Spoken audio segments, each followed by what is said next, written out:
sebelum tu I dah keluarkan my own Mercedes, my first car, dengan income DB International. Kalau ikut logik akal, tak pernah kerja, tak boleh keluar kereta kan? But I boleh, upline suruh I hantar my slip income to Mercedes. I sendiri cakap, tak payahlah, boleh kita biasa-biasa saja, nanti I boleh bayar cash kan, what. Dia cakap, tak, you go and send. Memang diorang approve. I send betul-betul approve. When I was in Shanghai, they called me, Miss, dah boleh keluar bila you nak. I was like, Mercedes company call me and then cakap boleh. BE memang real. BE memang real. Okay, so maksudnya apa? Maksudnya the income is consistent. Orang selalu takut kan, nanti income BE dia tak stable. Dia bukan, dia memang tak stable. Makin besar. Masa tu umur berapa? I got my car fund ever since I was 19. Tapi sebab tak ada lesen, so I just ambil lah, jadu money, ambil. By the time I balik back for good, I cakap macam I need a car so that it will make me easy to go here and there. So aku cakap, okay, keluarkan car fund you. And then Masya Allah, boleh keluar Mercedes. First car is a Mercedes. Masya Allah, subhanallah. Okay, so so far itulah achievement, Alhamdulillah. Tapi sebenarnya kepuasan paling menggembirakan di BE ini is when your downline can change their family condition. Itu yang lagi puas. When income keluar kan, you tak sibuk tau buka app and then check your own income. Tak, you sibuk like, are you okay? How's your income and whatnot? And when they are all like happy, baru kita buka, lagi happy. So for me, itulah satu kepuasan yang buat I rasa macam, so dari I kan macam ni, they all are older than me, they all have much more commitment and whatnot kan. So for me, macam when they're happy, they boleh bantu diorang punya keluarga. Bagi saya satu perasaan yang, okay, satu hari nanti my family is gonna be in safe hands because I sudah laburkan my masa muda di BE International. So macam my children nanti and whatnot, they don't have to struggle like I struggled growing up. So itu adalah satu yang I rasa I'm very very happy daripada BE International. Okay, and then soalan you tadi, susah tak? Starting dia macam ni tau.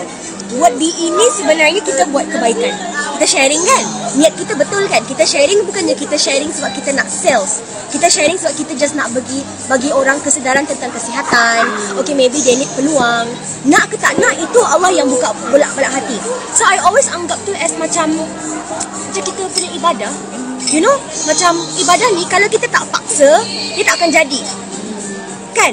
So macam ada result tak ada result, buat aja. Allah yang pandang. Kan? So awal-awal tu my niat is just, ya Allah, I cannot give my parents anything yet. So every of my sharing, bagilah my parents. And then I always minta dekat my parents. Alhamdulillah, so I have my parents. Saya cakap dekat my parents, I know you all sudah berjaya, boleh cakap berjaya dekat BE, tapi I want to have my own money. So please doakan I berjaya supaya I cepat-cepat boleh berbakti. Masya Allah, dengan doa my parents, jadi tau.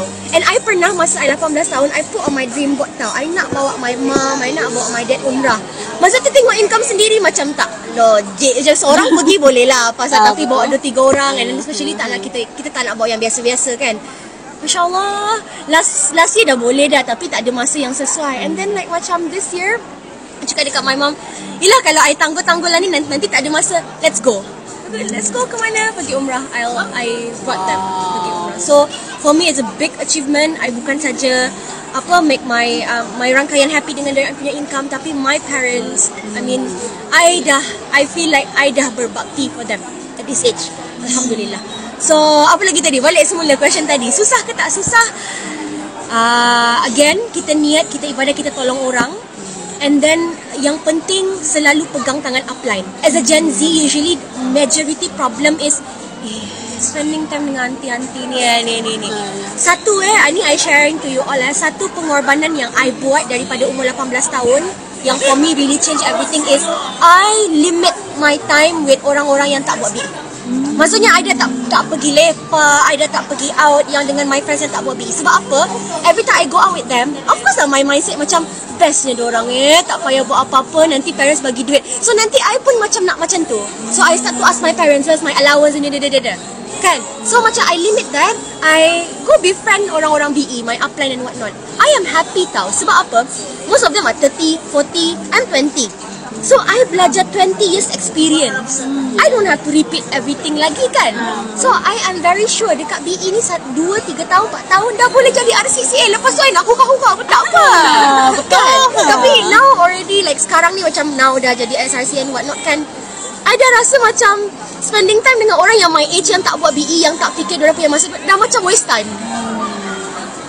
Betul. So macam the circle dah jadi macam very positive, very empowering. That is the type of circle that you nak. Kan? So I can say that not all Gen Z will have this pandangan. Okay? Tapi not every Gen Z pun akan reject BE. The diamond pasti ada. If kita prospect satu, macam orang saya tanya Ivan, you prospect Gen Z ada tak yang kawan-kawannya? Not majority say yes. Kan? Tapi I am sure there's gonna be. If I Gen Z boleh, takkan I deep down Gen John kan? Gen Z kan juga kan? I am sure. And Alhamdulillah, what I can see is kadang-kadang diamonds is not on the surface. My auntie punya rangkaian, deep inside they got Gen Z just sama mindset macam ni. So we deep down. Kita memang intention kita nak Gen Z, tapi kadang-kadang kalau tak first surface pun bawah pun jadilah. So untuk Gen Z out there, if you're looking untuk nak balik